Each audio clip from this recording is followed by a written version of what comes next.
Les secouristes poursuivent leurs recherches au milieu des ruines de Beyrouth. Il y a certainement encore des victimes sous les décombres.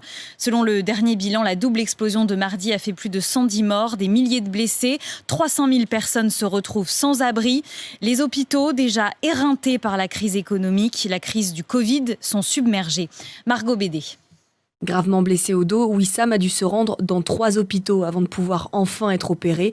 À sa sortie du bloc, il a dû rentrer chez son frère. Normalement, j'aurais dû rester en observation au moins 24 heures, faire une radio, un scan pour voir si les organes n'étaient pas atteints. Ils ne pouvaient pas le faire, c'était saturé. Du coup, je suis allé à une pharmacie. Il y a beaucoup de pharmacies qui changent les bandages des gens. Ils le font gratuitement. Donc, je suis allé me faire changer mes bandages et j'essaie de pas trop bouger pour pas que les points de suture ne se défassent. Mais la saturation n'est pas le seul problème. Les hôpitaux manquent de matériel. Le chirurgien Marwan Baaklini travaille à l'hôpital Saint-Joseph de Beyrouth. C'est vrai qu'après 10 heures de travail, à 3 heures du matin, aux urgences surtout, on manquait de fils de suture parce que le stock s'est épuisé, parce qu'il y a eu beaucoup de malades. Mais c'est vrai que ça commence à manquer, et surtout le don de sang, parce que les gens ne se déplaçaient pas beaucoup pour donner leur sang.